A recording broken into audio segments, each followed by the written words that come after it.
The girl didn't cry when they tied her wrists. You have to understand, in a town like Redemption Creek, crying was a luxury. It showed weakness. And Eleanor Sullivan, Nora to the few who ever bothered to use her name, had learned long ago that showing weakness was like bleeding in a shark tank. Snow was falling. Not the gentle, pretty kind you see on Christmas cards. This was a heavy, wet, soul-crushing snow, blanketing the town square in a shroud of white. It stuck to the shoulders of the men who'd gathered, their faces grim, their breath pluming in the frigid air. They were good, God-fearing men, the kind who'd hang a horse thief on a Tuesday and be in the front pew praying for his soul on a Sunday. Nora stood tall, the rough horsehair rope biting into her skin, but she didn't let it show. She kept her chin up, her eyes fixed on the horizon, on the jagged peaks that clawed at the gray sky. One peak stood above them all, wrapped in mist and whispered legends. Eagle Peak, her destination, her prison. Reverend Whitmore's voice boomed across the silent square, each word a hammer blow. Eleanor Sullivan, you have brought sin and disgrace upon this town, and upon your father's good name. She didn't look at him. She didn't look at any of them, especially not her father. Captain James Sullivan stood ramrod straight beside the church elders, his face a granite mask. A war hero, a town founder, a man who measured the world in victories and losses. And Nora, she was his latest loss. You are no longer my daughter, he'd told her 2 weeks ago, his voice as cold and flat as a tombstone.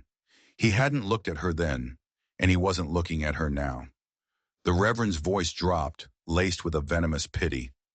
And in your condition, that's when her hand moved, a slight instinctive twitch toward her belly, still mostly flat beneath the thick wool of her dress.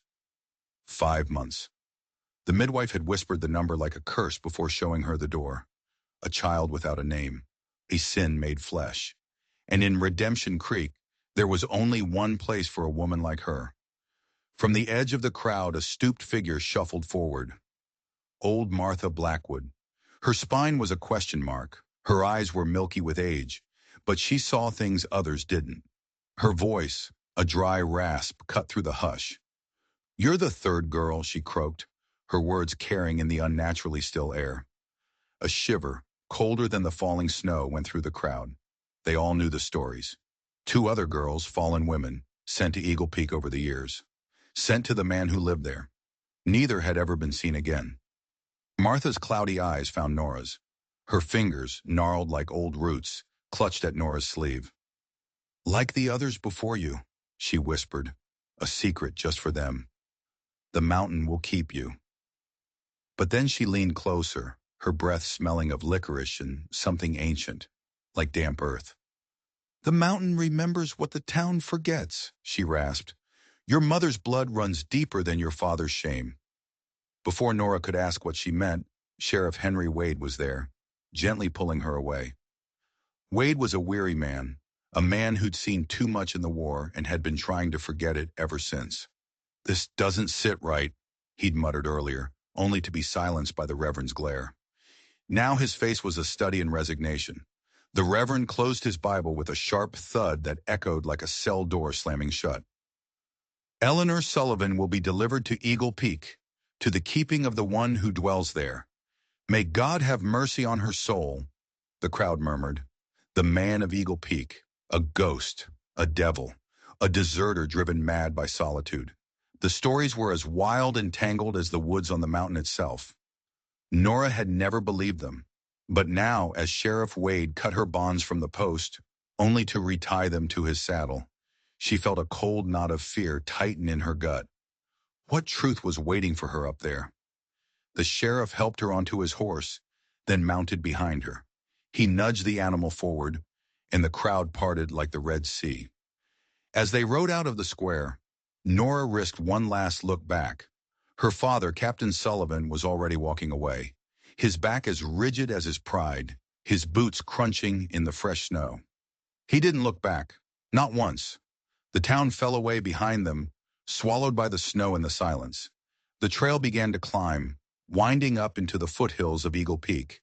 The wind sharpened, cutting through Nora's thin cloak like a razor. She'd been allowed to bring nothing. No food, no extra clothes, no mementos. Just the clothes on her back and the secret life growing inside her. For nearly an hour they rode in silence, the only sound the plodding of the horse and the sigh of the wind through the bare trees. The snow grew deeper, the air thinner. The world was reduced to gray and white, a place without color or hope. "I'm sorry for this," the sheriff said finally, his voice rough. "If there was another way—" "There's always another way, Sheriff," Nora replied, her voice surprisingly steady. "Just not one that keeps the town comfortable." Wade didn't answer. He knew she was right. He was a good man trapped in a bad system, forced to carry out a sentence he didn't believe in. He just kept riding, his shoulders hunched against the cold and the weight of his own conscience. As the afternoon light began to fade, the trail grew steeper and more treacherous. They were high on the mountain now, in a silent world of ancient pines and deep snow. The temperature was dropping fast. Nora could feel a deep, bone-aching exhaustion settling in. She fought it, gritting her teeth. Pride was all she had left. She wouldn't show this man, this stranger who was her jailer, any weakness. "We're at the boundary," Wade said, finally pulling the horse to a stop. He pointed to a massive pine tree. Carved into the bark were strange symbols, old and weathered, almost glowing in the twilight. "This is as far as I go." Nora looked around. The forest was a wall of black trunks and deep shadows. The silence was absolute, heavy, and watchful. "You mean to leave me here?" A tremor of real fear finally broke through her control. "Alone? In this wilderness?" The sheriff shook his head, his eyes scanning the trees. "He'll come. He always knows when someone crosses the boundary." And just like that, as if summoned by the words, a figure stepped out from between the trees. He was tall, broader than any man Nora had ever seen, wrapped in a heavy coat of bearskin that hung to his knees.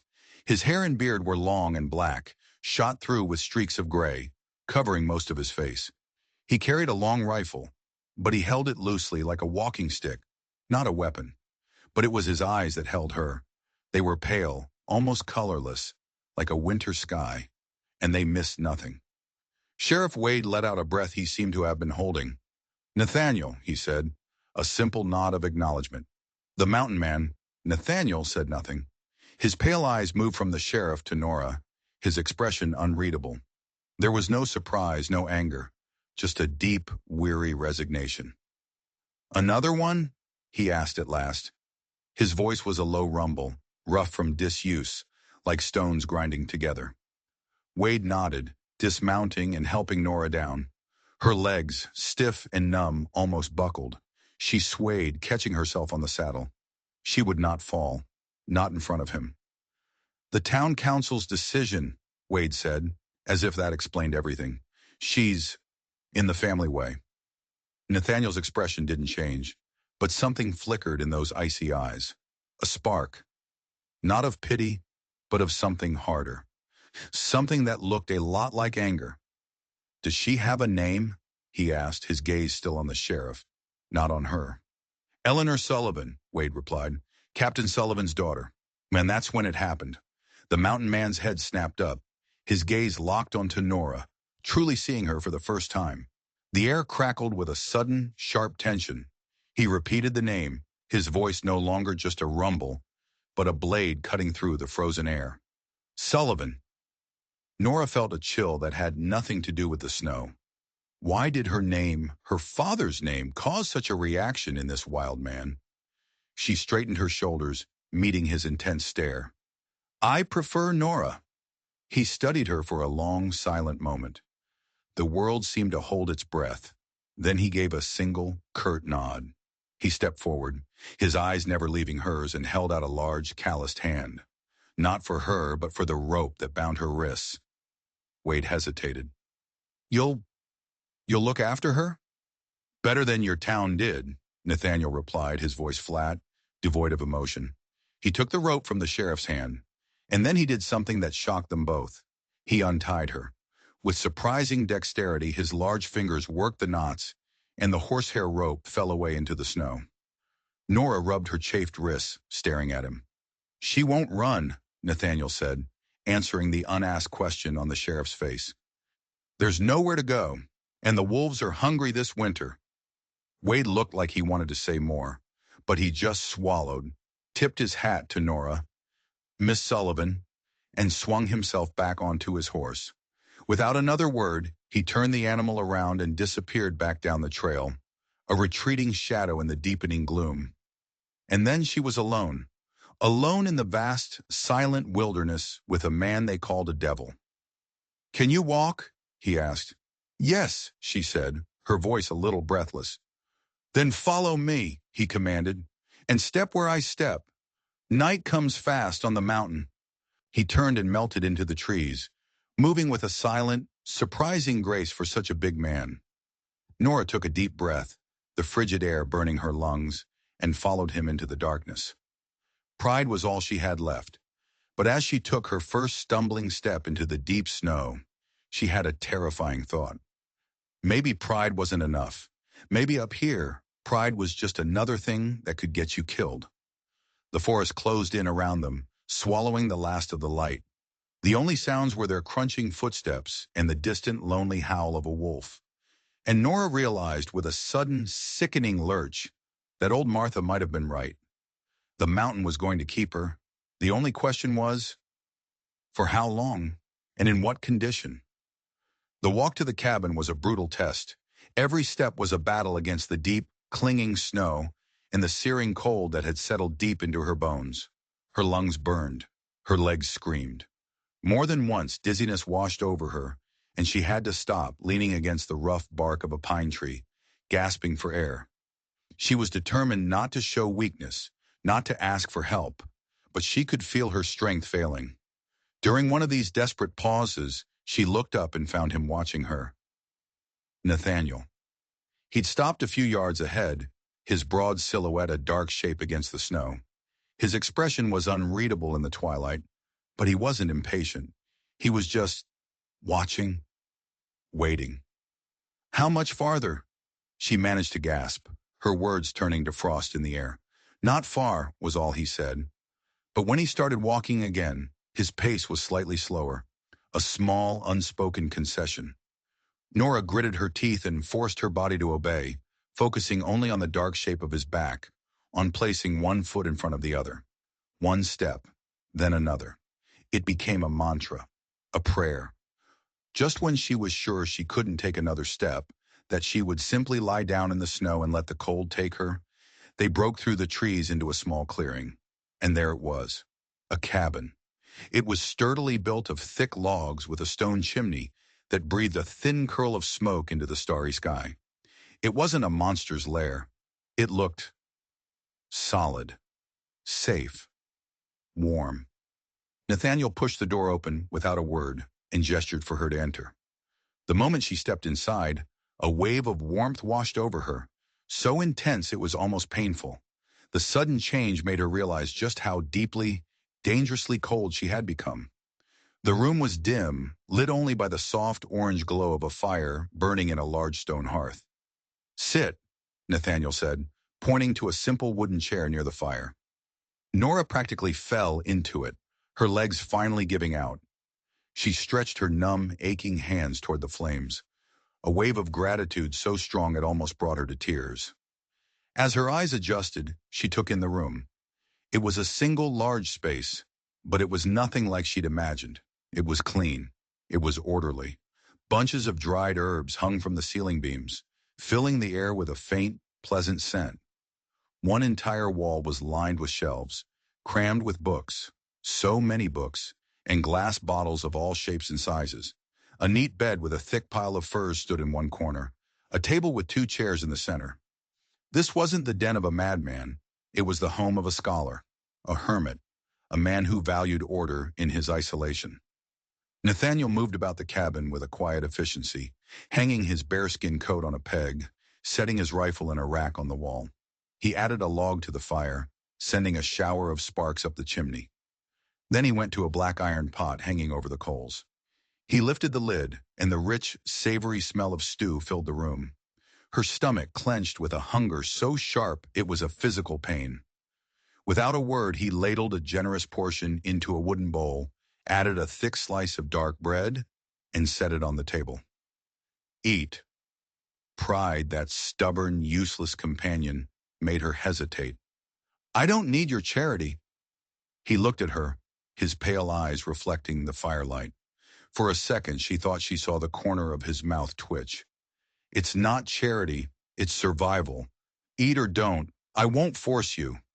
He turned his back on her, busying himself at the shelves, making it clear he didn't care either way. The smell was torture. After a long moment, her empty stomach won the war against her pride. She moved to the table and picked up the spoon. The stew was simple: venison, root vegetables, wild herbs, but it was the best thing she had ever tasted. It was hot and nourishing, and with every spoonful, she could feel life, warmth, and strength seeping back into her. As she ate, she watched him. He was grinding some of the dried herbs with a mortar and pestle. His movements were precise, economical, almost clinical, like a pharmacist or a doctor. The thought was so absurd she almost choked on her bread. Are you going to tell me why I'm here?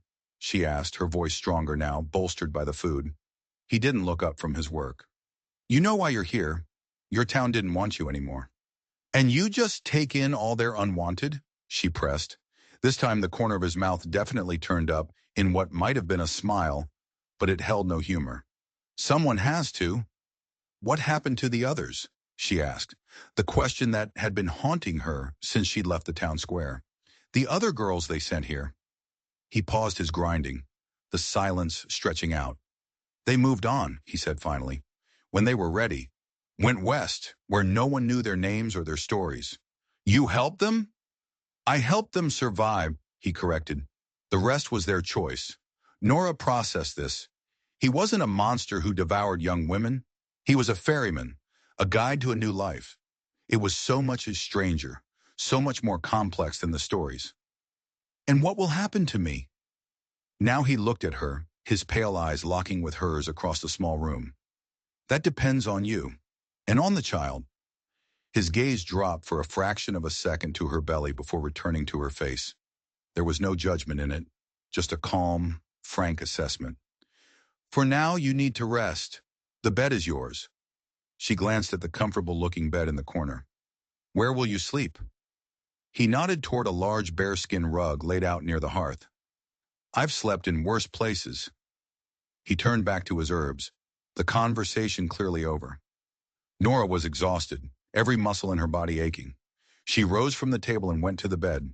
It was a simple straw mattress, but it was covered with clean wool blankets and soft furs. It looked like heaven. She lay down, still fully clothed, and pulled a heavy fur over her body. The warmth was immediate, profound. The last thing she saw before sleep dragged her under was Nathaniel, still by the fire, adding his ground herbs to a small pot of water, his movements as careful and precise as a physician's. And that's when the pain hit her. She woke up with a gasp, a vicious cramp twisting low in her back, tightening across her abdomen like an iron fist. It stole her breath, leaving her panting and terrified. No, not the baby. Not now. It was too soon. It was far too soon. Another wave of pain, sharper this time, ripped through her, and she couldn't stop a low moan from escaping her lips. The cabin was dark, the fire banked to a dull red glow. How long had she been asleep? Nathaniel, she called out, hating the weak, frightened sound of her own voice. A shadow moved by the fire. He rose in one fluid motion, a large, dark shape in the gloom. He was at her bedside in 2 strides. How long has the pain been coming? He asked, his voice low and calm. In the dim light, she couldn't read his expression. I just woke up, she stammered, then cried out as another spasm seized her. The baby! It's too early! Lie still, he commanded. His voice held an authority that cut through her panic. He moved back to the fire, stirring it back to life. The growing light illuminated his face, and Nora saw that it was completely calm, but intensely focused.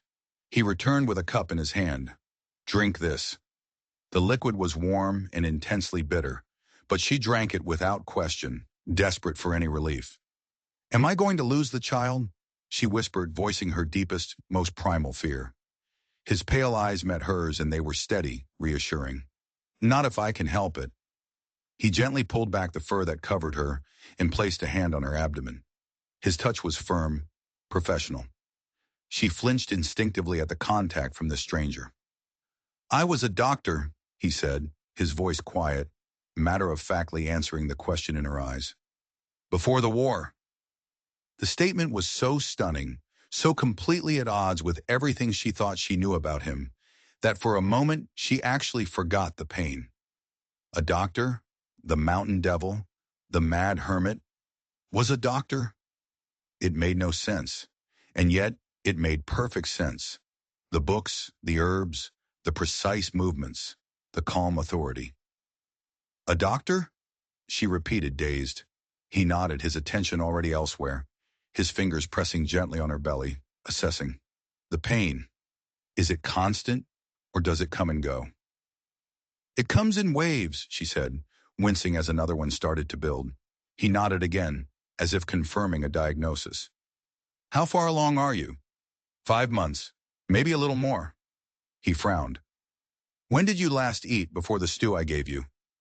She had to think. The day was a blur of cold and fear. "Yesterday morning, I think." "They didn't." She trailed off, ashamed. "They didn't think to feed you before sending you up a mountain in winter," he finished for her. And for the first time, a hard edge of anger entered his voice. He moved away, returning with a water skin. "Drink, slowly." She did as she was told.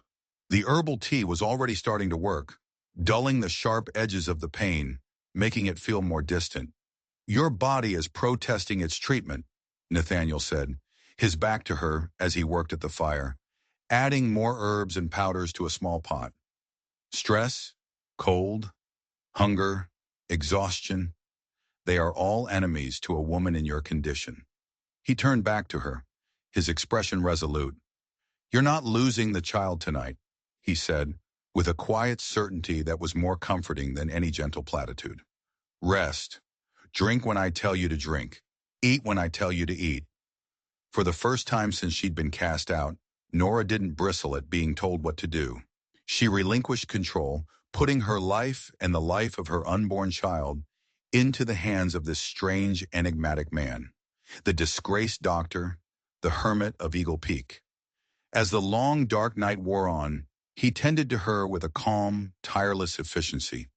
The pain gradually subsided, the terrifying waves becoming gentle ripples, and then nothing at all. By the time the first pale light of dawn crept through the cabin window, she was exhausted, but she was safe, and so was her child. She lay watching him through half-closed eyes as he moved about the cabin, his large frame silhouetted against the growing light. He was a paradox, a puzzle she couldn't begin to solve. "Why are you helping me?" she murmured, her voice barely a whisper. He paused in placing another log on the fire and looked at her over his shoulder. His face was in shadow, but his voice was clear and carried a weight of sorrow that seemed ancient. "I couldn't save enough people during the war," he said simply. "I don't turn away anyone who needs help now." And in that moment, Nora knew one thing for certain. The stories the town told were all wrong. The man on Eagle Peak wasn't a devil. He was a man haunted by ghosts, and she, it seemed, was the latest one to arrive at his door. For 3 days, Nora drifted in a strange, suspended state of recovery. Nathaniel was a constant, quiet presence, insisting she do nothing but rest. He brought her meals, simple, nourishing broths and stews, and endless cups of medicinal teas. He would check on her with a doctor's detached professionalism, feeling her pulse, placing a hand on her abdomen to feel for the child's position, asking questions in his low, calm voice. He rarely spoke of himself. He'd leave the cabin for hours at a time, disappearing into the white wilderness and returning with firewood, a snared rabbit, or a pouch of roots he dug from beneath the snow. The cabin became her entire world, a sanctuary that felt more like a cage. She was safe. She was recovering. But she was a prisoner of her own weakness and his silent, benevolent authority. On the 4th day, she woke feeling different. The deep exhaustion was gone, replaced by a restless energy. The cabin was empty. Nathaniel had already gone out on his daily rounds. She rose carefully from the bed, her legs steady beneath her. It was time to stop being a patient. It was time to understand her jailer. She began to explore. The wall of books was the first thing that drew her. She ran her fingers along the worn leather spines. They weren't just medical texts, though there were dozens of those, their pages filled with complex anatomical drawings in Latin script. There were books of poetry, Keats, Shelley. There were thick volumes of philosophy and novels by Hawthorne and Dickens. This was the library of an educated, thoughtful man, a man from a different world. Against the far wall stood a small wooden cabinet. Curiosity, sharp and insistent, pushed her forward. She opened the doors. Inside, on neat shelves, were meticulously organized medical supplies, rolls of clean bandages, scissors, clamps, bottles of iodine and carbolic acid. And at the bottom, a polished wooden case containing a full set of surgical instruments, gleaming and sterile. He wasn't just a former doctor. He was a prepared one. Above the cabinet hung a small, tarnished mirror. She caught her reflection and stopped dead. Her face was pale and thin, with dark circles like bruises under her eyes. Her hair, unpinned and unbrushed for days, hung in a tangled wild mane around her shoulders. She looked like a creature of the mountain herself, no longer the captain's well-kept daughter. She looked free. The thought was as startling as it was terrifying. She turned away from the mirror, and her eyes fell on a small basket near the hearth. Inside was knitting, a half-finished blanket made of soft gray wool in a simple, steady pattern. The idea of this large, taciturn, formidable man sitting by the fire, patiently knitting a baby blanket, was so profoundly strange, so incongruous, it made her smile. And that's when she saw it.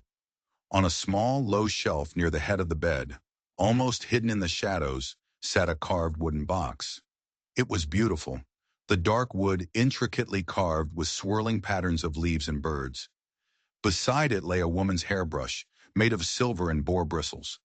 A few long, dark strands of hair were still caught in it. Her heart started to beat a little faster. This was different. The books, the medicines, they were part of his life now. This felt like a part of the life before. She glanced at the door, her ears straining for the sound of his return. He could be back at any moment. It was wrong to pry. But she had been stripped of her home, her family, her name. Didn't she have a right to understand the man who now held her life in his hands? Her curiosity won. She picked up the box. It was heavy, made of solid walnut. Her fingers traced the carved birds. With a deep breath, she lifted the hinged lid. Inside, nestled on a bed of faded velvet, was a small collection of treasures. A simple silver ring, far too small for a man's hand. A small leather pouch that smelled faintly of lavender. A single folded piece of paper, yellowed and creased with age.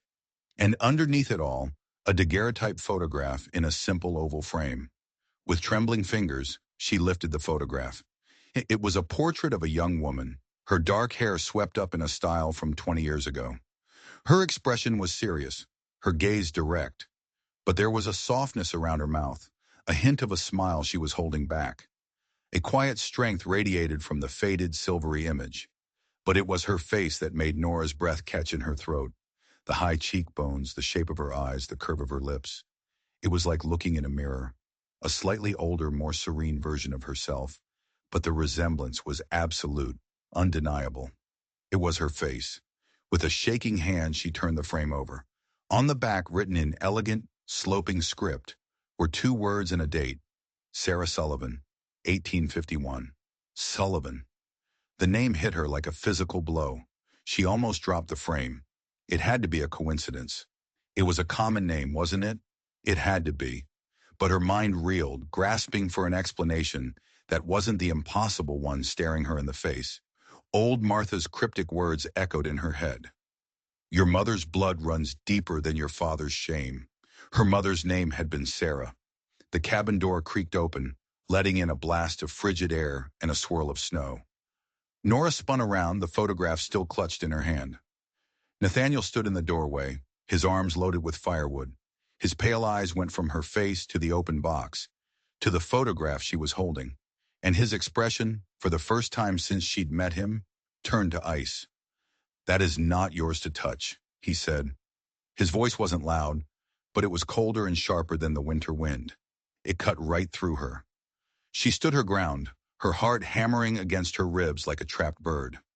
Adrenaline surged through her, overriding fear. "Who is she?" she demanded, holding up the photograph. "Sarah Sullivan. Who was she to you?" He crossed the room in 2 strides and dropped the firewood into the box by the hearth with a loud, controlled crash.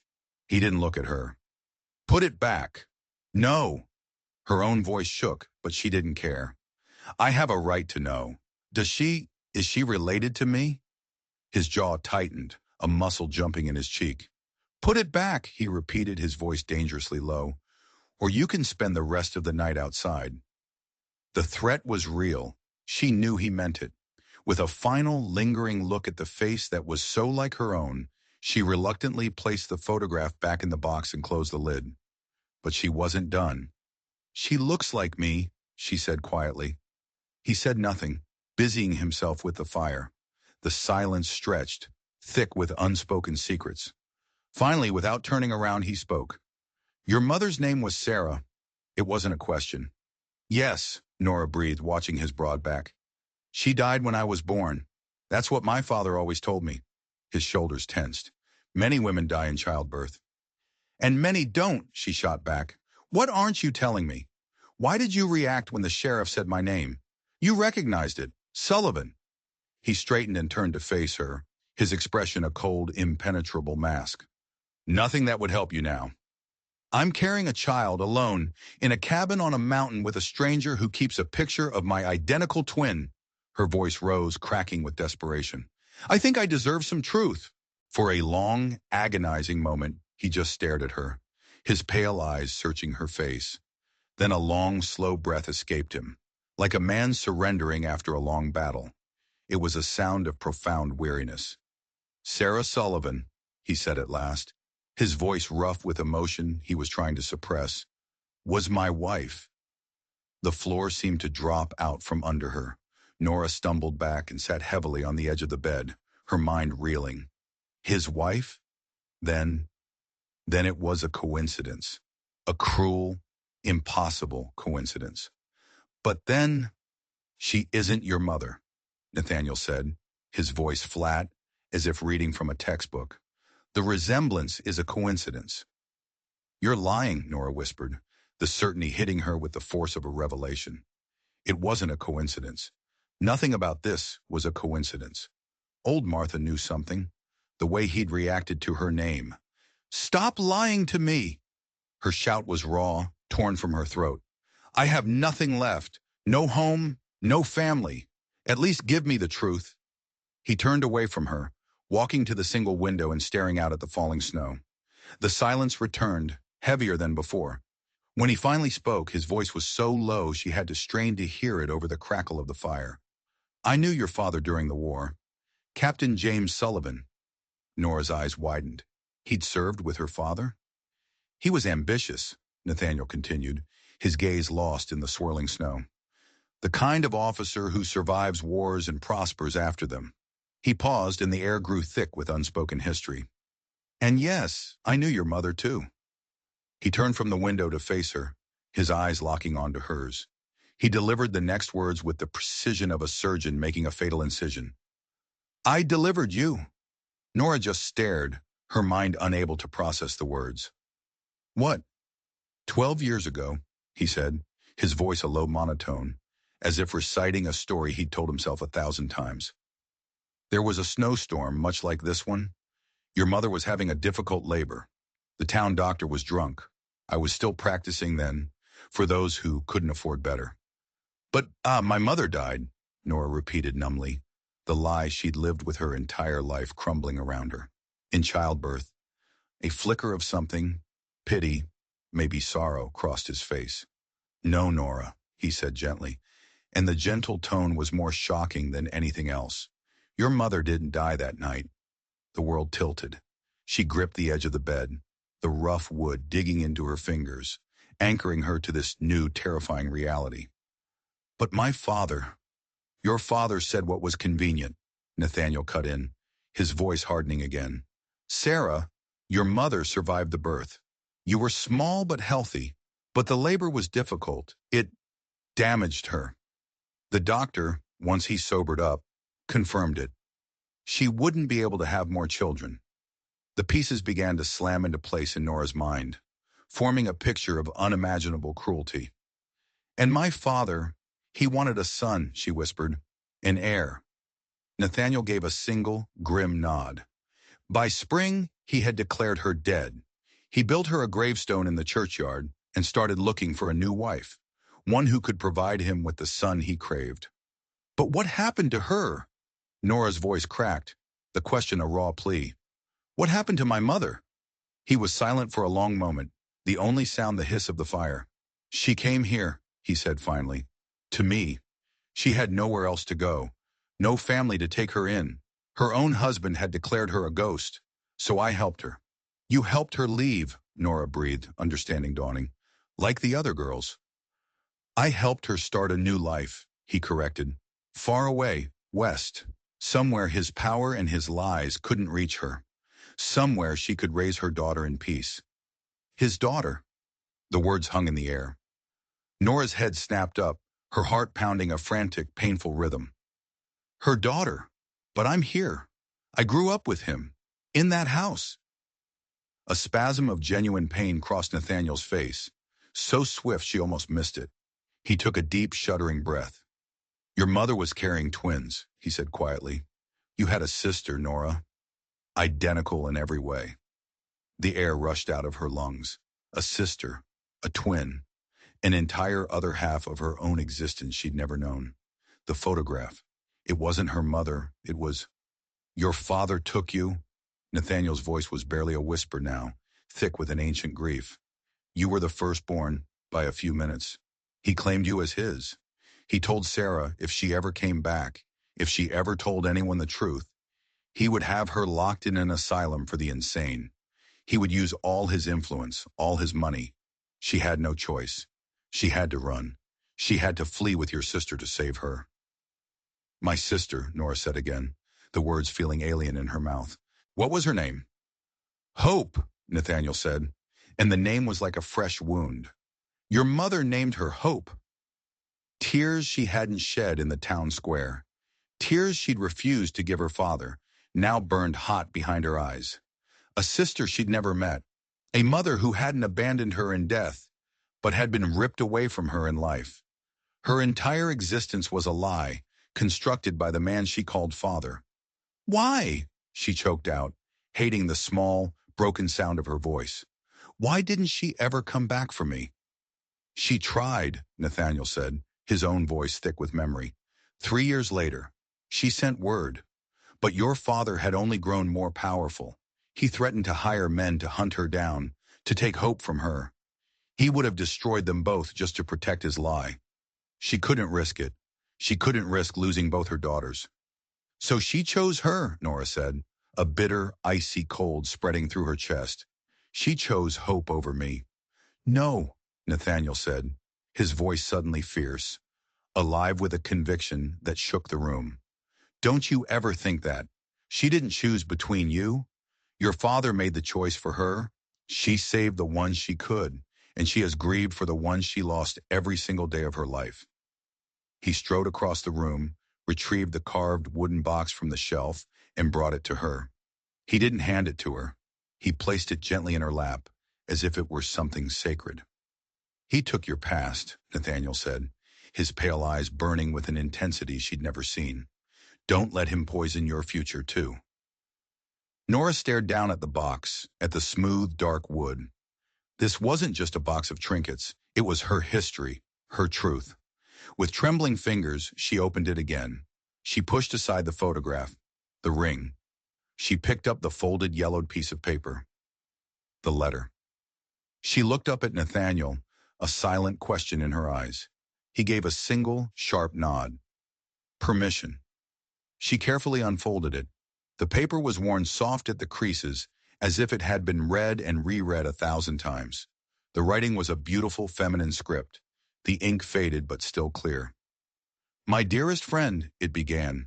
We have reached Oregon safely. The journey was harder than I ever imagined, but H is strong.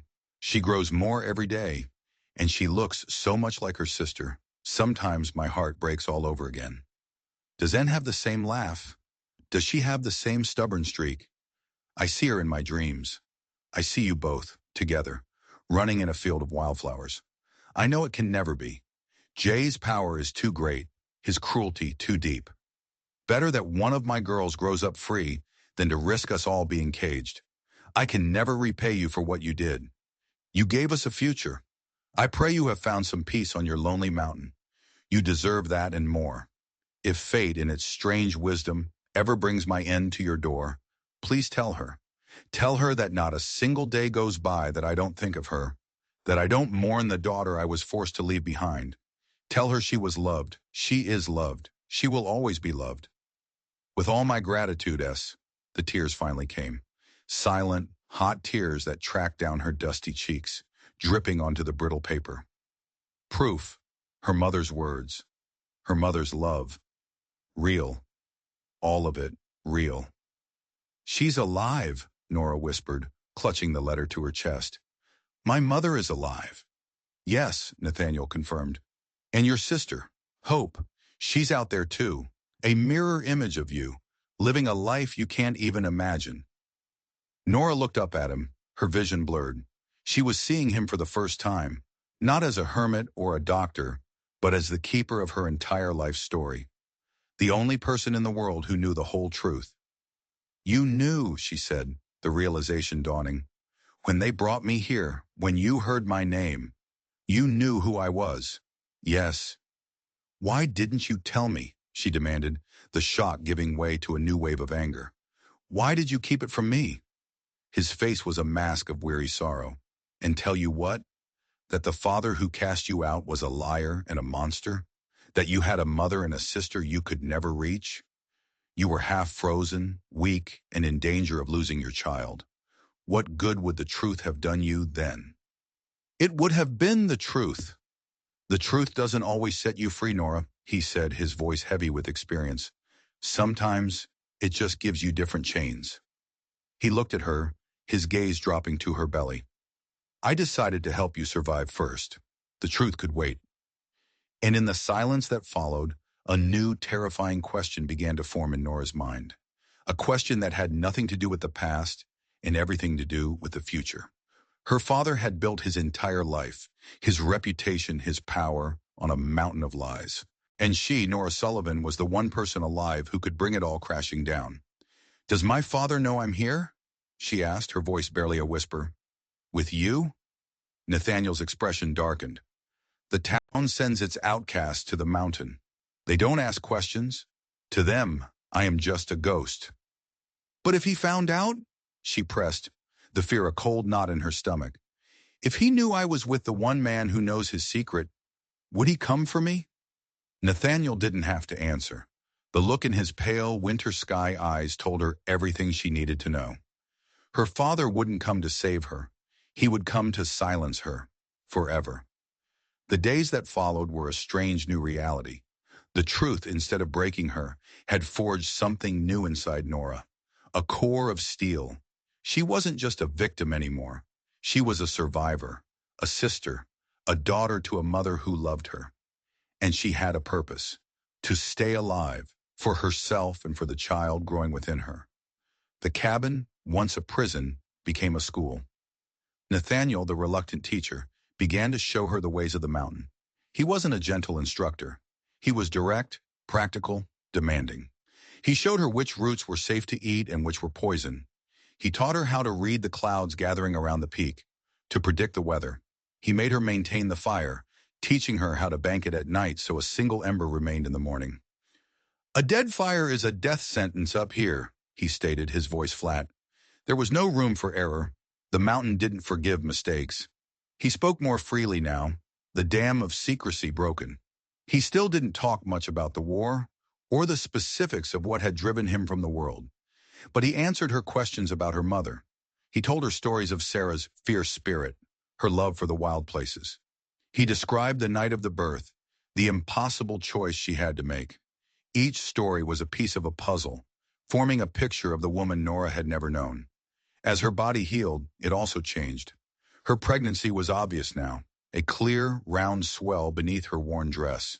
The child moved inside her, First a faint flutter, then stronger kicks and rolls. It was a constant, living reminder of what she was fighting for.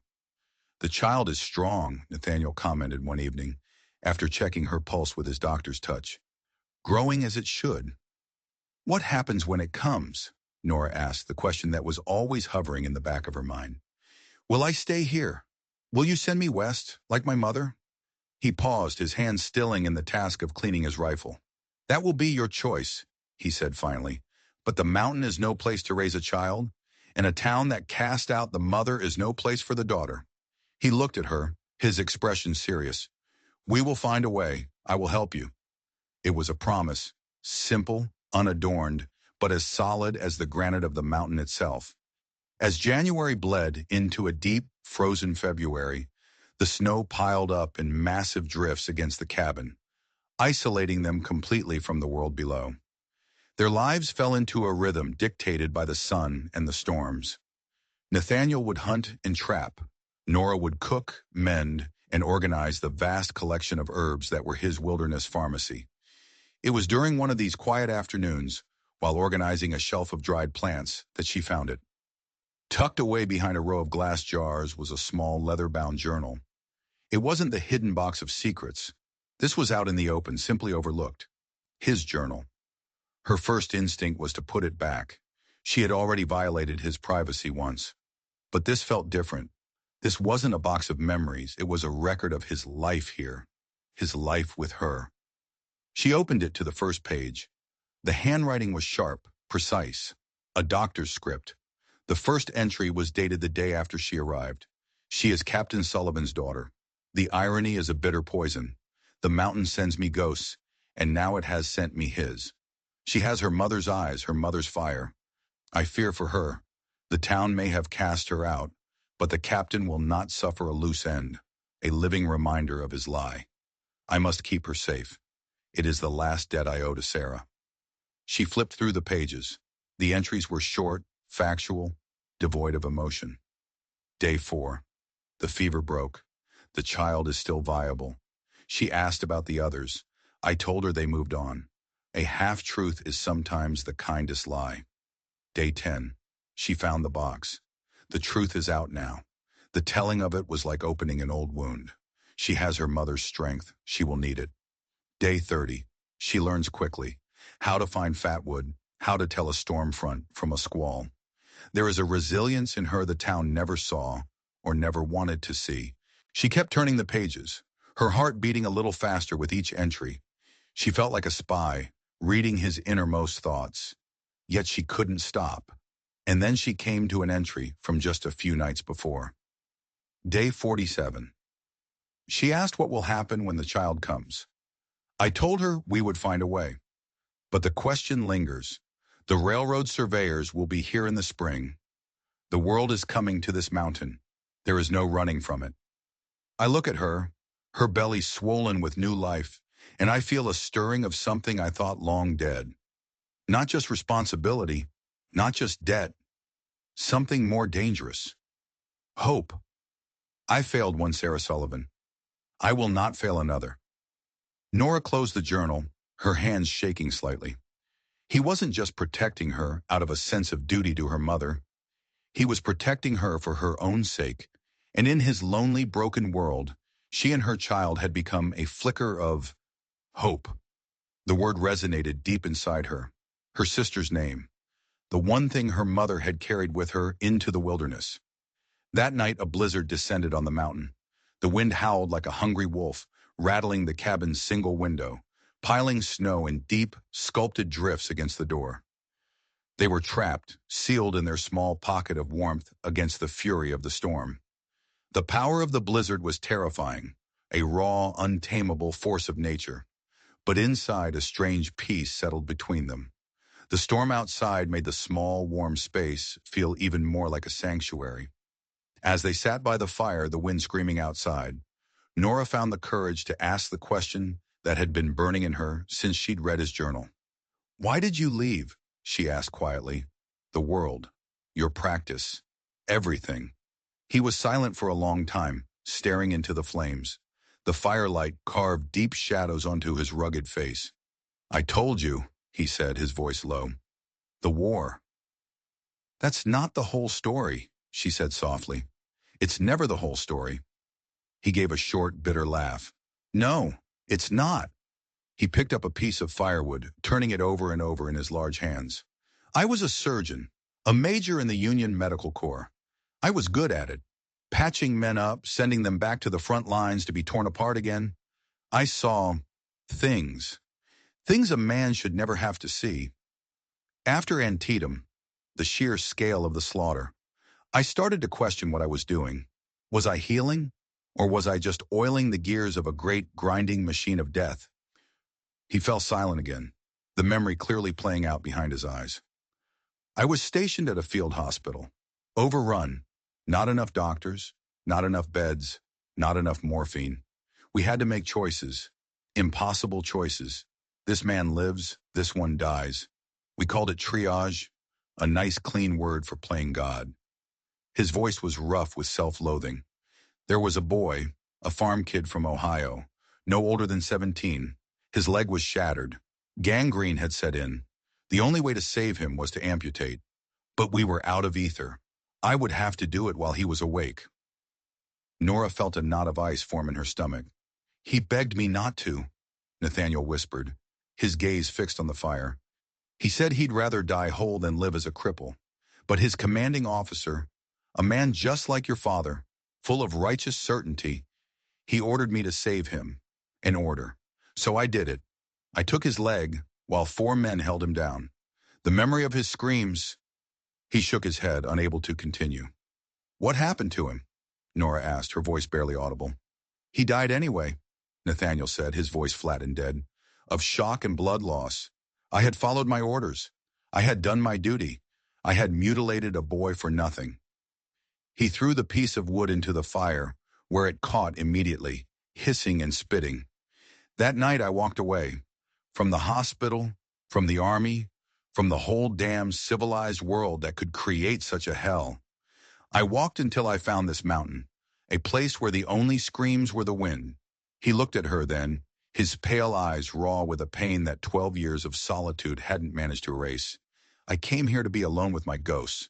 I didn't expect any new ones to arrive. In that moment, he wasn't the strong, capable mountain man. He was just a man, broken by the world he had fled. Without thinking, Nora reached out and laid her hand on his arm. His muscles were tense, hard as stone beneath his rough-spun shirt. He didn't pull away. They sat there in silence for a long time, the blizzard raging outside, 2 broken people from different worlds, finding a strange, fragile comfort in a shared sanctuary. And Nora understood. He hadn't just been protecting her from the cold, or from her father. He'd been trying to protect her from the kind of pain that had shattered his own life. The kind of pain that comes when the world you believe in shows you its true, monstrous face. The blizzard raged for 2 full days, sealing them in a world of white. But when the storm finally broke, the world outside was transformed. The sky was a brilliant, cloudless blue, and the sun on the fresh snow was blinding. The air was clean, cold, and still. It felt like a new beginning. The eagles have returned, Nathaniel said, standing by the window. Nora joined him, looking up at the sky. 2 massive eagles were circling high above the peak, their wings spread wide, riding the invisible currents of the air. Is that a good sign? She asked. A rare small smile touched his lips. It means they believe spring will come. In the weeks since the blizzard, something had shifted between them. The shared confession had forged a new kind of intimacy, a quiet understanding that went beyond words. He had started teaching her more. Not just survival skills, but medicine. He showed her how to mix a poultice for a wound, how to set a broken bone using splints, how to recognize the signs of fever and infection. Knowledge is never wasted, was all he said when she asked why. But she knew the real reason. Her time was coming. Childbirth on a remote mountain was a risk, and he was preparing her, empowering her, for any eventuality. One clear, cold afternoon, he surprised her. Come with me, he said. There's something I want to show you. He led her up a steep, winding path she'd never taken before, breaking trail for her in the deep snow. After a 15-minute climb, they reached a small, sheltered plateau overlooking the entire valley. The view was breathtaking. The town of Redemption Creek was a tiny, insignificant collection of toy houses in the distance. Near the edge of the plateau stood three simple stone cairns, weathered by years of wind and snow. "My family," he said, his voice quiet. Nora stepped closer. Each cairn had a simple wooden marker. She read the names carved into the wood: Sarah, Thomas, James. "Twins," he said, his voice rough. "Born too early. One never cried at all. The other, just once." Nora's heart ached for him, for the unimaginable loss he had carried alone for all these years. "I'm so sorry, Nathaniel." He stood for a long moment, staring at the graves. "I buried them here because it was peaceful," he said. They could see the valley and the stars. He knelt and brushed snow off a flat stone at the base of the graves. It was covered in strange, flowing symbols. "Sarah's mother was Crow," he said, answering her unasked question. "These are their symbols, for safe passage, for guiding the spirits home." This was another piece of the puzzle, another layer to this complex man. His wife, the first Sarah, was part Native American. "Is that why you helped my mother?" she asked softly. "Because of your wife?" He looked out over the valley, his expression distant.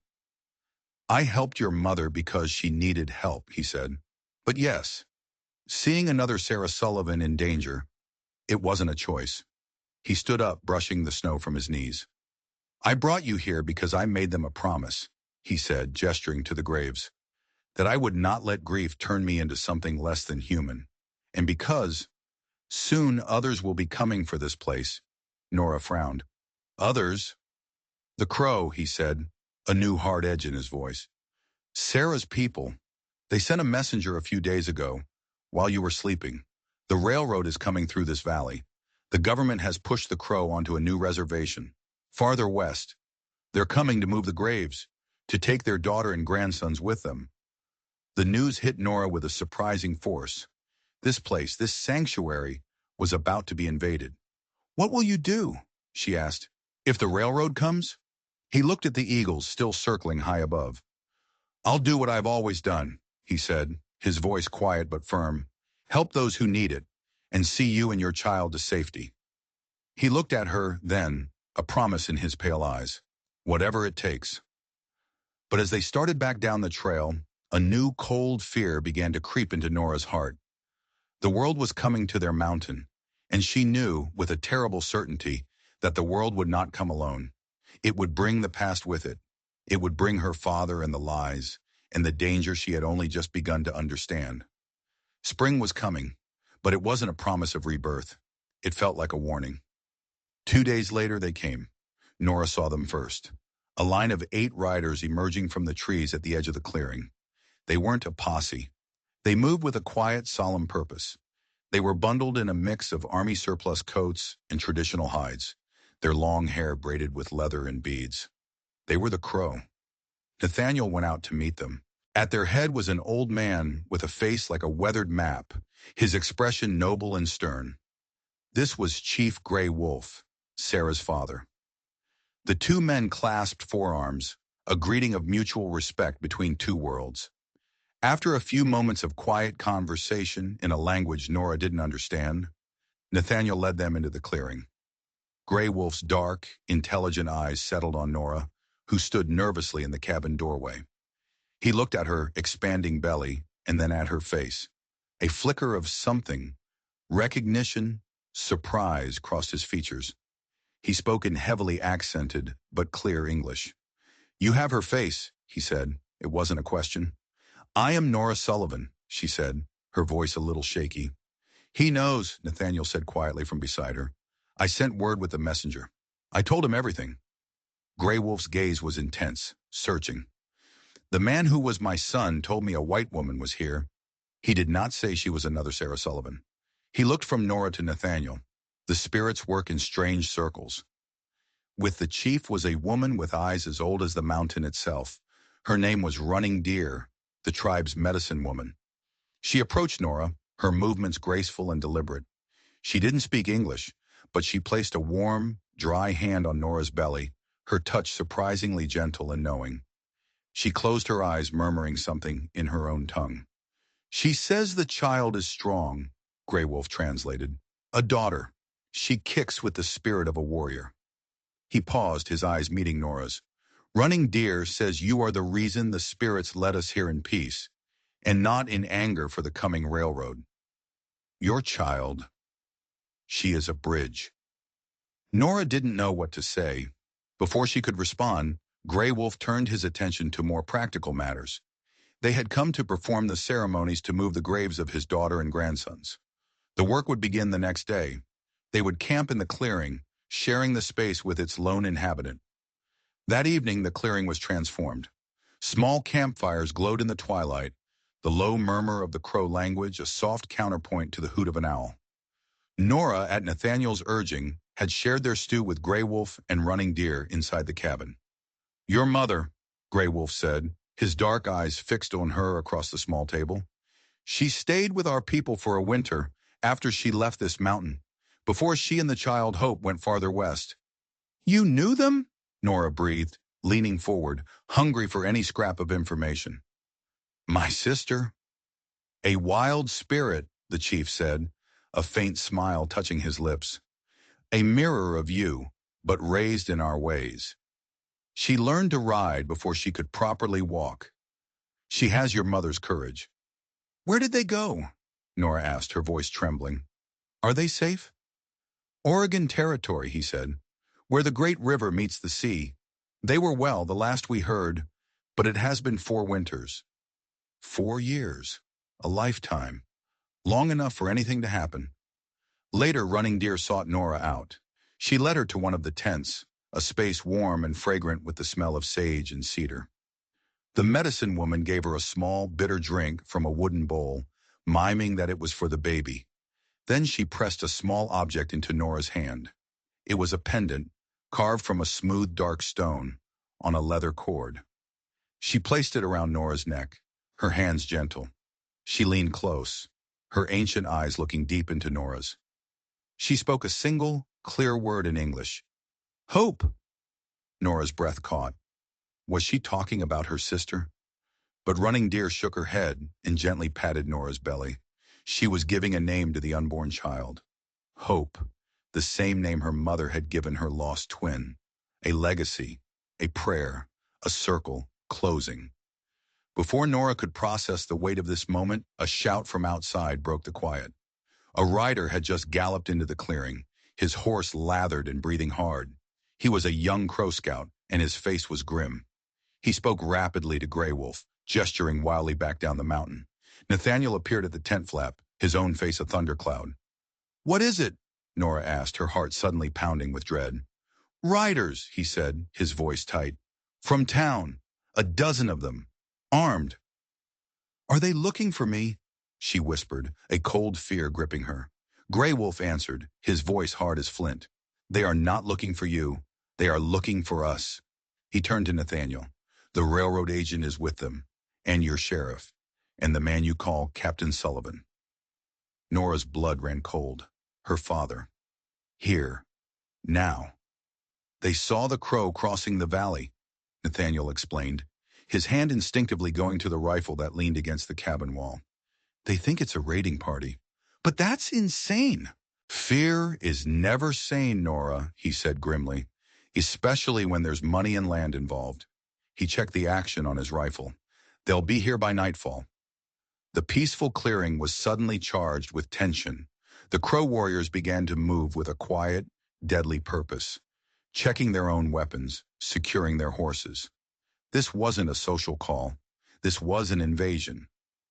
You will stay in the cabin, Nathaniel ordered Nora. No, she said, her newfound steel surprising even herself. Sheriff Wade knows me. My father is there. I have to be there. They need to see I'm not a prisoner. Nathaniel looked like he was about to argue, but Grey Wolf nodded slowly. The woman is right, the chief said. A woman with child is a powerful symbol of peace. Let them see her. It may cool the hot blood of the white men. Reluctantly, Nathaniel agreed. As the sun dipped below the peaks, casting the world in shades of orange and purple, they took up their positions. Nora and Nathaniel stood in front of the cabin, with Grey Wolf and four of his best warriors standing silently behind them, a formidable, unmoving line. They didn't have to wait long. The sound of crunching snow and jingling harnesses announced their arrival. A dozen riders emerged from the trees, led by Sheriff Wade. Beside him was a man in an expensive city coat, his beard neatly trimmed, his face arrogant, and behind them, his face a mask of grim determination, was her father. The riders pulled up, their eyes taking in the scene. The armed crow, the mountain man with his rifle, and the pregnant, disgraced daughter of Captain Sullivan standing beside him as if she belonged there. "Nathaniel," Sheriff Wade called out, his voice strained. "We heard you had visitors." "As you can see," Nathaniel replied, his voice calm and steady. The man in the fancy coat spurred his horse forward. "I am Charles Harding," he announced, his voice carrying an air of absolute authority, "representative of the Western Pacific Railroad. This land has been designated for development. I must insist these people move on immediately." "We leave on the morrow," Grey Wolf said, his voice a low rumble, "after we have taken our dead." Harding frowned, clearly confused, but his eyes slid past the chief, past Nathaniel, and landed on Nora. A strange, predatory smile touched his lips. "Ah, Miss Sullivan," he said, his tone slick and condescending. "I believe your father has been terribly worried about you. We've come to take you home." "I am home," Nora said, her voice ringing with a clarity that startled them all. Her father's eyes narrowed, but it was Harding who responded, his smile widening. "I'm afraid that's not your decision, my dear. Arrangements have been made. A nice room at the boarding house. Proper medical care." He paused, letting his gaze sweep over her swollen belly with disdain. "And once your indiscretion has been resolved, we have other matters to discuss." Her father spoke for the first time, his voice as cold and hard as frozen iron. "Mr. Harding has done me the honor of asking for Eleanor's hand in marriage." The world stopped. Marriage? To this stranger? Nora stared at her father, then at Harding, her mind struggling to comprehend the insanity of the words. This had to be a nightmare, a cruel joke. "No," she whispered. Harding's smile never faltered. "Oh, I think you'll find the answer is yes," he said smoothly. "Your father has already given his consent, and as your legal guardian, his word is law." He looked from her to Nathaniel, a glint of triumph in his eyes. "This mountain hermit has no standing here. You will come with us, now." A trap. It had all been a trap. They hadn't come for the crow. They had come for her, and she had a horrifying, sickening feeling that this had nothing to do with marriage, and everything to do with the child she carried. Harding's eyes weren't those of a suitor. They were the eyes of a collector who had finally found a rare specimen he was determined to possess. The confrontation in the clearing was a tense, frozen tableau. Harding with his smug smile and legal papers. Her father a silent, grim statue of patriarchal authority. And Nora standing between the mountain man who had become her protector and the civilized world that wanted to put her in a cage. "I am not going anywhere," Nora said, her voice low and fierce. She took a step closer to Nathaniel, an unconscious gesture of allegiance. Harding's smile tightened. "I'm afraid you misunderstand the situation, my dear. This is not a request." He gestured to the armed men behind him. "Your father is concerned you are being held here against your will, under the influence of this man." "That's a lie," Nora shot back, her anger overriding her fear. "He sent me here. He cast me out." "A misunderstanding," Harding said dismissively, "which we are here to rectify." "She stays or goes by her own choice," Nathaniel said, his voice a low growl. His knuckles were white where he gripped his rifle. "And you are," Harding sneered, "her keeper?" "He is Dr. Nathaniel Gray," Sheriff Wade interjected, his voice weary. He clearly wanted no part of this, but was caught in the middle. Harding's eyebrows shot up. "A doctor? How fascinating." His eyes glinted with a new calculating light. He looked from Nathaniel's rugged appearance to Nora's pregnant form, and a slow, ugly smile spread across his face. "Well, Dr. Gray, it seems your interest in the girl's condition might be more than just humanitarian." The vile insinuation hung in the air. Nathaniel's face hardened into a mask of cold fury. Before he could speak, Grey Wolf stepped forward, his presence commanding. "You will not speak to this man or this woman with such disrespect in this place," the chief stated, his voice ringing with ancient authority. "This is a sacred mountain, and you are uninvited guests." Harding just laughed. "Your superstitions mean nothing to me, old man. The law is on my side." He turned to Captain Sullivan. "Captain, are you going to allow these savages and this deserter to defy you?" Her father's jaw was a tight, hard line. He looked at Nora, at her belly, at the man standing beside her. He saw his legacy crumbling, his reputation in tatters. "Eleanor," he said, his voice void of all emotion, "you will come with us. It is for your own good." "My name is Nora," she said, her voice shaking with rage. "And you lost the right to decide what is for my good when you threw me away like trash." The standoff was broken by a sudden movement. A young Crow warrior, who had been standing silently behind Grey Wolf, stepped forward. It was Swift Arrow, the chief's son. He had been out scouting when the posse arrived.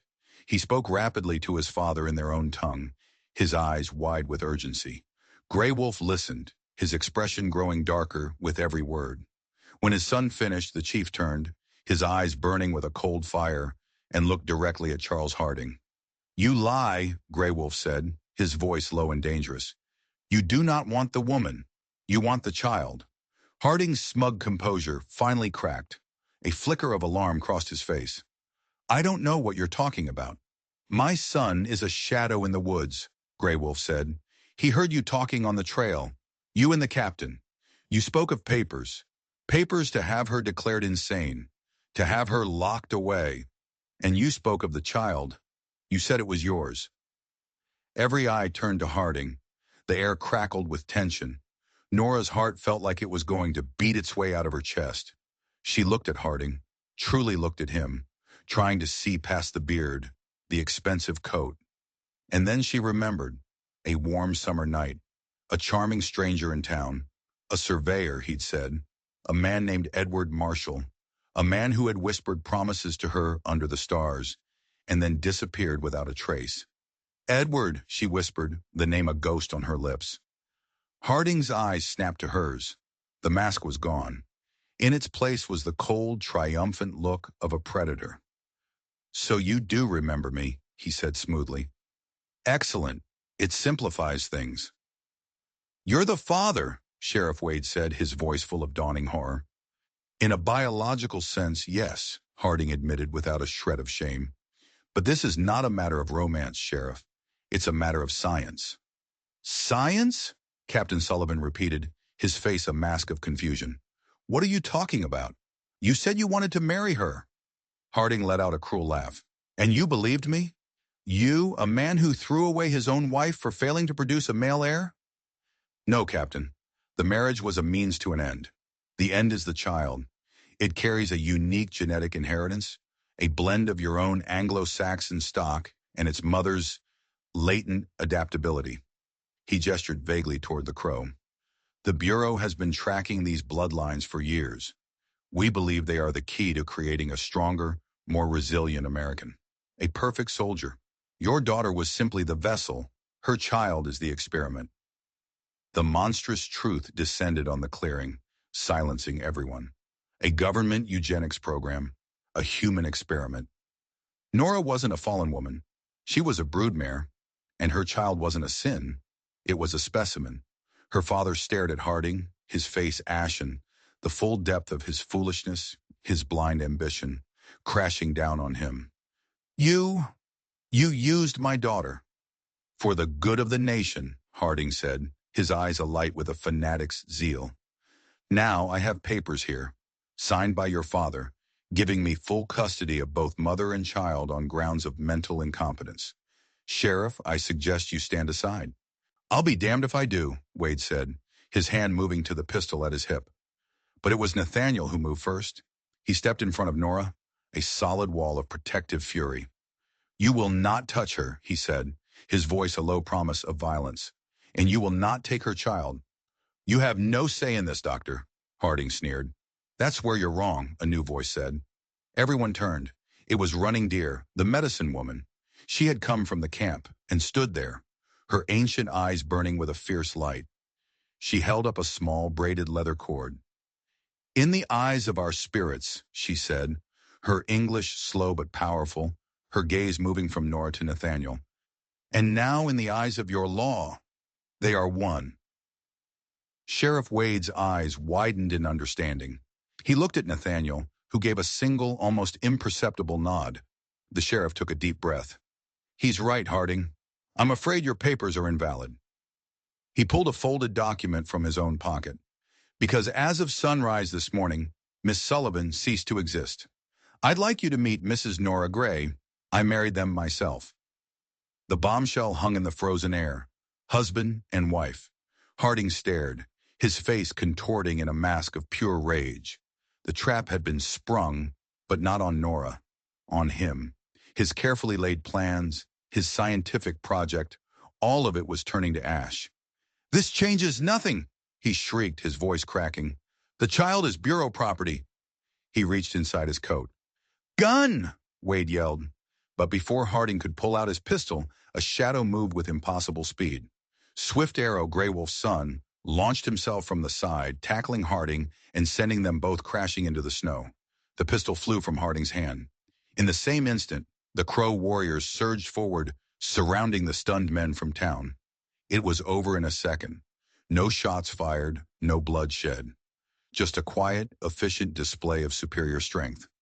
Captain Sullivan stood frozen, staring at his daughter, his new son-in-law, his face a mixture of shock, shame, and a dawning, terrible understanding of what he had almost allowed to happen. But Nora wasn't looking at her father. She was looking at Nathaniel, the man who had done the one thing no one else had ever done. He had seen her not as a problem, not as a vessel, not as a disgrace. He had seen her as a person worth protecting. He had bound himself to her, not with words of love, but with an act of profound, selfless courage. And as the chaos subsided, a sharp, sudden pain shot through her, low and deep. She gasped, her hands flying to her belly. Nathaniel was at her side in an instant, his face etched with concern. "Nora, what is it?"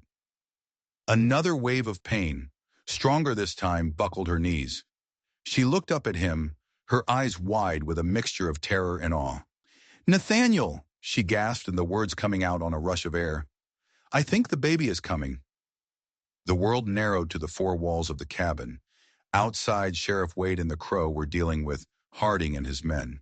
Her father hovered uselessly in the doorway, his face pale with shock.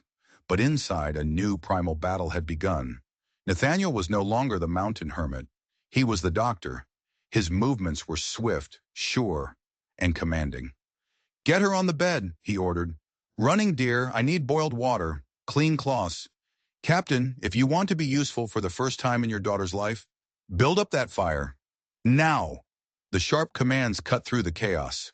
Running Deer moved with a quiet, ancient wisdom, her hands already preparing herbs from her own medicine bag. Even her father, humbled and shaken, scrambled to obey. His military bearing replaced by a frantic need to help. The pain was a rising tide, pulling Nora under, then releasing her, only to slam into her again, stronger each time. It was a terrifying, all-consuming force. But through it all, two things anchored her: Nathaniel's steady voice and Running Deer's calm presence. They worked together seamlessly, the white man's medicine and the Crow, woman's wisdom blending into a powerful harmony. Nathaniel spoke to her constantly, his voice a low, reassuring murmur in her ear. "Breathe, Nora. That's it. Work with the pain. Don't fight it. You are strong. You can do this." Running Deer chanted softly in her own language, a rhythmic, hypnotic sound. She wiped Nora's forehead with a cool, damp cloth scented with lavender and held a cup of bitter tea to her lips between contractions. Hours passed. The winter afternoon faded into a deep purple twilight. Nora lost all track of time. Her world was a cycle of agony and exhaustion. There were moments when she was sure she couldn't go on, that the pain would tear her apart.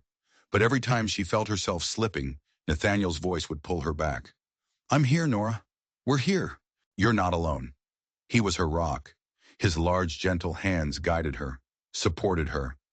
His unwavering belief in her strength became her own. "The head is coming," he said at last, his voice tight with a new urgency. "One more push, Nora.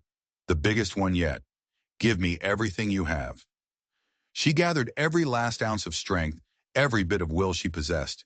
She thought of her mother, of her sister Hope, of this tiny unknown life she had fought so hard to protect. With a raw cry that seemed to tear from the very depths of her soul, she bore down. There was a moment of intense, searing pressure, a feeling of being ripped in two, and then release. And in the sudden echoing silence, a new sound. A thin, reedy, furious wail, the sound of a new life demanding its place in the world. "A girl," Nathaniel announced, his voice thick with an emotion Nora had never heard before. "Awe. You have a daughter, Nora, a strong, healthy daughter." Running Deer took the tiny, slippery infant, cleaning her with practiced efficiency and wrapping her in the soft wool blanket Nathaniel had knitted. Through a blur of sweat and tears, Nora watched as the medicine woman whispered a blessing, gently touching the baby's forehead, before placing the warm, squirming bundle in Nora's arms. She was so small, so perfect, a shock of dark hair, a tiny, crumpled face, eyes squeezed shut against the bright new world.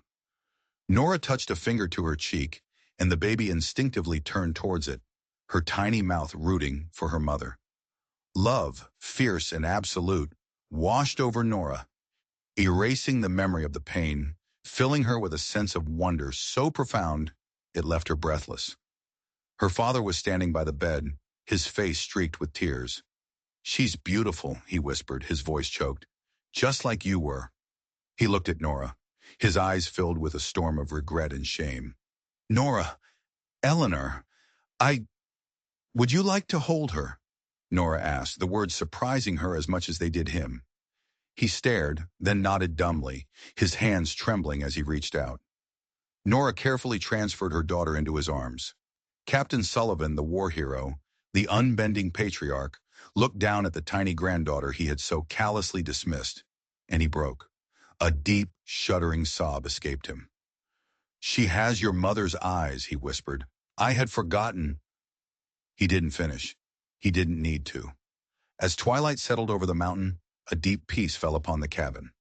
Sheriff Wade returned, confirming that Harding was in custody and would be transported to the territorial capital. "The governor is very interested in hearing about this bureau," he'd said grimly. "It seems this wasn't Harding's first experiment." Her father, after reluctantly handing the baby back, made a quiet promise. "I will find them," he said, his voice raw with newfound purpose. "Your mother and sister. I will use every resource, every connection I have. I will undo what I have done." It was a start, a fragile, uncertain beginning, but a beginning nonetheless. Finally, they were alone. Just Nora, Nathaniel, and the tiny, sleeping infant nestled between them. The cabin was quiet, the fire crackling softly in the hearth. "She needs a name," Nora said, her voice soft with exhaustion and happiness. Nathaniel looked at her, then at the baby, a gentle, wondering look on his face. "Running Deer suggested one," he reminded her. "Hope. Hope, her sister's name, a promise for her daughter's future." "Yes," Nora whispered. "Hope." She paused, then looked at Nathaniel. "But I want to add another name, for my mother, and for your wife, for the two Sarahs who brought us here." A rare, true smile touched Nathaniel's lips, transforming his rugged face. "Hope Sarah Gray," he said, testing the sound of it. "It's a good name, a strong name." He reached out, his finger gently stroking the baby's cheek. His hand then came to rest on Nora's, his touch warm and steady. This wasn't a marriage born of passion or romance. It was forged in crisis, built on a foundation of mutual respect and shared survival. But in this quiet moment, holding their new daughter, it felt more real, more solid than any fairy tale. "You were magnificent," he said, his voice low. "I have never seen such strength, such courage." "I wasn't alone," she whispered, her eyes meeting his. "No," he agreed, "you weren't." Outside, the stars blazed in the cold, clear sky. The mountain stood silent, a witness to all that had happened. The crow would leave in the morning, taking their dead to a new home. The railroad would come eventually, bringing the noisy, complicated world with it. The future was a wild, unknown country.